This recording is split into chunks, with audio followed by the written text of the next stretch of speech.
What is the most disgusting thing you have ever done that you took pleasure in? My wife and I had two wonderful daughters, 13 and 10, and a pretty healthy relationship. At some point things started to appear off. She got very clingy to her phone all of a sudden, made sure to delete the save password feature on our common PC, stated having phone calls that suddenly ended when I came into the room. You can probably guess what it was. Now having 15 years of marriage behind us, I was hoping it wasn't what it obviously seemed to be. So one day when she told me she was going to spend some time with the girls, I decided to follow her. Sure enough, I find her driving to a hotel to meet with a guy I will call Steve. To say it was a gut punch was an understatement. I literally cried for an hour straight. After I was done with my self-wallowing phase, I decided the best course was getting even. I thought of several scenarios that may or may not have involved me hurting Steve. Eventually I decided to do things more civilly and more importantly legally, but only just. So the first part of the plan was gathering evidence.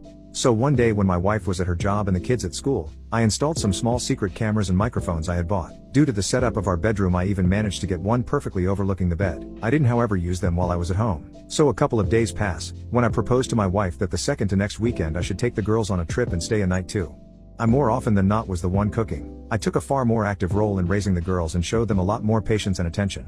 She was usually busy working or drinking, so me going alone with the girls on a trip wasn't that weird. So 2 weeks pass, in which time I get my affairs in order and contact a lawyer to write up a separation agreement that would involve me keeping residents in custody.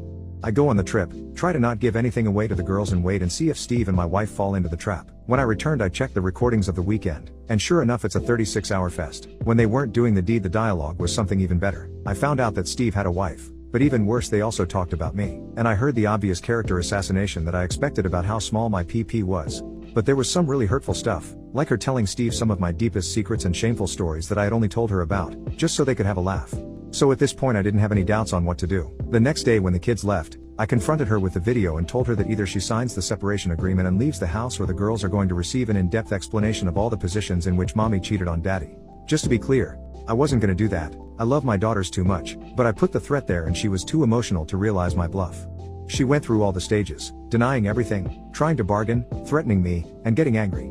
Eventually she signed the paper and she departed that very evening after she told her goodbyes to the girls. I didn't show or tell the girls anything graphic. I was always very honest with them, which is another reason why I was always the favorite parent, so I just said that mommy had been unfaithful. The younger took some time figuring it out, but that was made up by my older getting mightily upset. She had just gotten her first boyfriend, as I'm not sure the term really applies at that age, but she knew enough of the world to get mad big time. This would be important at a would-be custody battle, as though she did for the moment agree to give over custody. I feared, and I was right to fear, that she would try and fight me for the kids. What I didn't expect was for her to use her visitation rights to talk crap about me. Basically she started telling my younger kid about how it was all my fault for not forgiving her. Her lawyer even started demanding she receive custody. So I finally activated my revenge plan. Enter trip to South Carolina. Why South Carolina? Simple, Fort Sumter. I really wanted my daughters to see it. I definitely did not go there because it is one of the last places where revenge porn isn't illegal, and where I could upload my wife and Steve's doings and intimate moments with no worries on the internet and other such sites, as you cannot be prosecuted for crimes that weren't illegal when and where they were committed.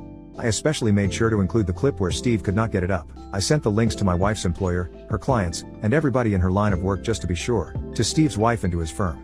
Steve soon got a divorce. I feel sorry for his wife as she was an innocent victim in all of this. As for my wife, this was the end of any chance to get custody. She soon got fired from her job of 8 years.